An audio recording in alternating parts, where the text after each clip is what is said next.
Horas dan salam sejahtera bagi kita sekalian para sahabat pendengar renungan harian Carpe Diem dari HKBP Bumi Anggrek, Resort Bumi Anggrek, Bekasi. Kembali kita bertemu untuk merenungkan firman Tuhan.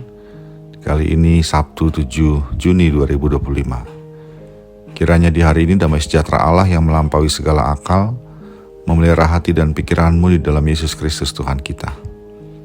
Mari kita memulai perenungan firman Tuhan dengan menyanyikan buku yang di nomor 1, baitnya yang pertama.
Firman Tuhan untuk kita renungkan hari ini adalah yang tertulis dalam Mazmur 103 ayat 2 dan 4. Pujilah Tuhan hai jiwaku, dan janganlah lupakan segala kebaikannya.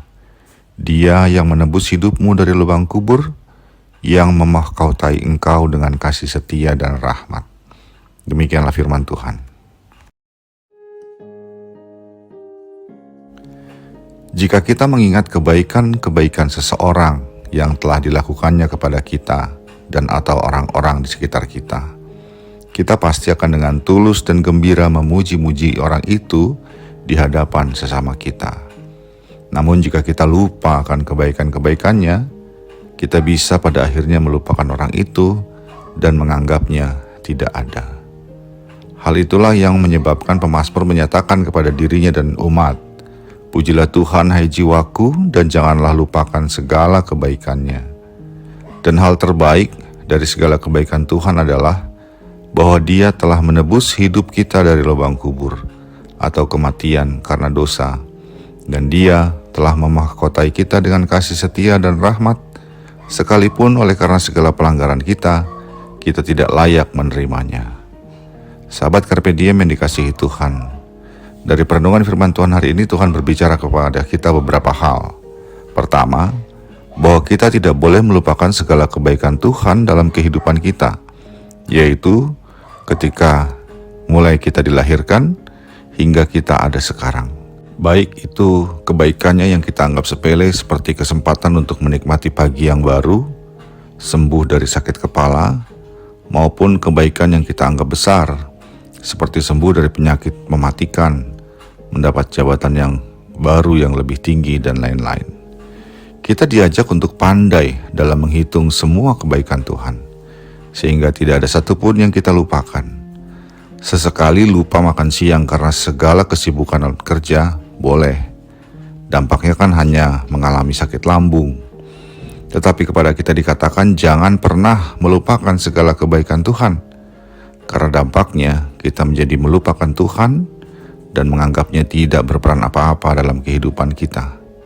Kedua, setelah kita menghitung dan mengakui segala kebaikan Tuhan, kita menjadikan diri dan kehidupan kita sebagai pujian bagi Dia. Pujilah Tuhan, hai jiwaku. Demikianlah kita katakan kepada diri kita. Pujilah Dia karena kebaikannya begitu banyak bagi hidup kita. Memuji Tuhan dengan cara menyatakan kepada sesama kita bahwa Tuhan baik, dan kemudian menceritakan bagaimana kebaikannya yang telah dilakukannya dalam hidup kita. Memuji Tuhan dengan cara menyanyikan lagu pujian di gereja dan di berbagai tempat dengan segenap hati untuk kemuliaan-Nya, bukan karena kebiasaan saja atau untuk kemuliaan diri sendiri. Memuji Tuhan dengan cara membagikan kebaikan-Nya kepada sesama kita, sehingga mereka pun dapat merasakan kebaikan Tuhan seperti yang telah kita rasakan. Memuji Tuhan dengan cara hidup sesuai kehendak-Nya sebagai rasa syukur dan terima kasih kita kepada-Nya. Ketiga, bahwa dari semua kebaikan-Nya kepada kita, satu hal yang paling besar dan tidak mungkin kita dapatkan dari yang lain adalah bahwa Tuhan sudah melepaskan kita dari kematian karena dosa dan pelanggaran kita. Seharusnya kitalah yang disalibkan dan mati karena dosa-dosa kita. Namun Dia telah menjadi manusia dan mati menggantikan kita setelah Ia menanggung segala dosa kita. Bukan itu saja, Ia juga telah mengalahkan maut dan bangkit kembali di hari yang ketiga. Karena itu pun kita diberi kesempatan untuk mengalami kebangkitan dan akhirnya bersama-sama dengan Dia dalam kekekalan. Dan keempat, kita yang telah banyak berdosa dan menyakiti hatinya ternyata tidak ditinggalkan dan diabaikannya. Tuhan bukan hanya menyucikan kita dari segala dosa kita, Ia juga memahkotai kita dengan kasih setia dan rahmat. Artinya kita diberi kehormatan sebagai anak-anak-Nya, dan di sepanjang kehidupan kita selalu disertai dengan kasih dan rahmat-Nya. Ini menjadi suatu jaminan kepada kita, agar kita tidak perlu khawatir lagi tentang apapun. Ia yang telah mengampuni segala dosa kita, Ia juga yang akan selalu menolong kita dalam segala pergumulan kita. Karena itu, biarlah kita hidup dan menjadikan hidup kita sebagai pujian bagi Dia, karena Tuhan telah begitu baik kepada kita. Amin.